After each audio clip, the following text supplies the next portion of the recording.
Hi കൂട്ടുകാരെ, ഇപ്പം ദേ വൈകുന്നേരം ചായക്ക് റെഡിയായിട്ട് അമൃതം പൊടി കൊണ്ട് ഉണ്ട ഉണ്ടാക്കുന്ന ഉണ്ടെന്ന് വെച്ചാൽ നമ്മൾ ഈ കഴിക്കുന്ന സാധനമില്ല വട്ടത്തിൽ അത് തന്നെ. അപ്പോൾ ആദ്യമേ അങ്ങ് ചായ എത്താൻ വേണ്ടി പോവാണ്.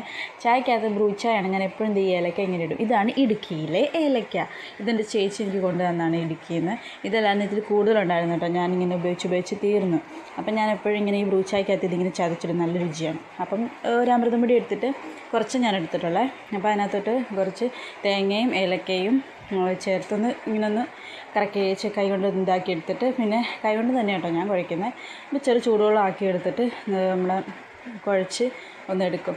അതിനകത്തോട്ട് ഞാൻ രാവിലെ പുഴുങ്ങി വെച്ച ഏത്തക്കയുടെ ഒരു ബാലൻസ് ഇരിപ്പുണ്ട്, അപ്പോൾ അതും കൂടെ അങ്ങ് ചേർത്ത് കുഴച്ച് ഉണ്ടയുടെ ഒരു പരുവത്തിൽ അങ്ങ് എടുത്ത്, എന്നിട്ട് ഓരോ ബോൾസും ആക്കി ഇതുപോലെ എടുത്തിട്ട് നമ്മൾ അപ്പച്ചമ്പ് വെച്ച് തട്ട് വെച്ച് അതിൻ്റെ മേളിൽ ഓരോ ഉണ്ട ഇങ്ങനെ അടുക്കി വെച്ച് കൂട്ടുകാരെ. എന്നിട്ട് ഇതേ മിനിറ്റുകൾക്ക് ശേഷം നല്ല ആവി പറന്ന് നല്ല സൂപ്പർ അമൃതം പൊടി കൊണ്ട് ഉണ്ടാക്കിയ ഒരു സ്നാക്ക് റെഡിയായി. നല്ല രുചിയാണ്. ഇത് കഴിക്കാൻ വേണ്ടി ചായയൊക്കെ എടുത്തുകൊണ്ട് വന്ന് ഞാനിത് 3-4 ഉണ്ടയൊക്കെ എടുത്തുകൊണ്ട് വന്ന് കഴിക്കുകയാണ്. പുറത്ത് നല്ല മഴ നടക്കുകയാണ് കൂട്ടുകാരെ, അല്ലെങ്കിൽ ഞാൻ വെളിയിൽ ഇരുന്നേ കഴിക്കത്തുള്ളായിരുന്നു. എനിക്ക് അങ്ങനെയായിരുന്നു ഇഷ്ടം. അങ്ങനെ ഞാൻ കഴിക്കുകയാണ്. കുഞ്ഞപ്പണ്ണി ഇപ്പം അമൃതം പൊടി കുറുക്കൊന്നും ഉണ്ടാകത്തോണ്ട് ഞാൻ ഇങ്ങനത്തെ ഓരോ ഐറ്റംസ് ഉണ്ടാക്കിയൊക്കെയാണ് കൊടുക്കുന്നത്. അപ്പോൾ ഇത്രയേ ഉള്ളൂ. ബൈ.